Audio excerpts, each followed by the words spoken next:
Heldur, til hamingju með verðlaunin, þjálfari ársins í fyrstu deild kvenna. Takk fyrir. Ert með lið á leiðinu upp úr fyrstu deildinni og ert að fara að spila það verður í dóminusdeild kvenna á næsta tímabili. Hvernig leggst það í þig? Heyrðu, það leggst bara vel í mig og liðið, Dominus. Þetta var markmiðið fyrir veturinn og gaman að ná því með þetta flotta lið. Þannig að við erum bara núna strax byrjaðir að undirbúa okkur. Fyrir náttúrulega að styrkja okkur og bæta aðeins í. Nú farið upp sigri deildarmeistarana í fyrstu deild í úrslitum sæti. Var það ekki rétt skiljum? Jú. Var það vantarlega stór sigur fyrir Breiðablik að komast upp aftur? Já, það var alveg, eins og segi, þetta var markmiðið fyrir veturinn og þó Stjarnan eru með mjög sterkt lið. En það eru deildina en úrslitakeppnin skiptir máli framhaldið. Þannig að ég er mjög ánægð með að hafa náð því. Eins og þú segir, að undirbúa liðið fyrir, komu í sterkari deild á næsta ári. Hvað er eitthvað svona sérstaklega póstar? Er búið að hringja í 20 leikmenn eða hvernig er þetta?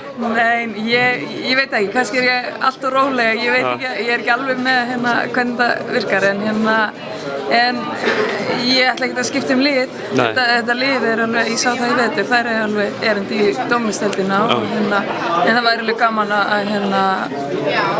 að styrkja aðeins, klárlega með erlendu leikmanni. Er það ekki bara viðtekinn venja eða svona? Það bara verður að vera. Við vorum ekki með erlendu leikmann í vetur í fyrstu deildinni og það hefur held ekki verið í mörg ár sem fyrstu deildin hefur verið kannabis og þó hafa ekki verið neina reglur það, þá bara,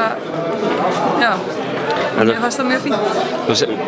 Sér maður líka með eins og lið í efstu deild, bæði karla og kvenna, að erlendur leikmaður skiptir gríðarlegu máli? Já, hann og í fyrstu deildinni væri hann mjög dominerandi og ég held að mínar stelpur hafi lært mikið og grætt mikið af því að vera án erlends leikmanns.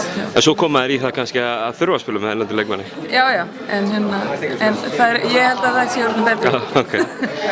Spennt fyrir að takast á við dóminusdeildina aftur?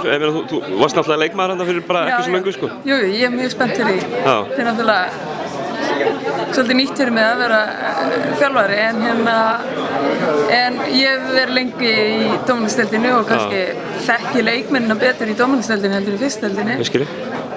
Þannig að það verður bara spennandi að sjá hvernig þetta kemur út hjá mér. Herru, takk fyrir. Takk.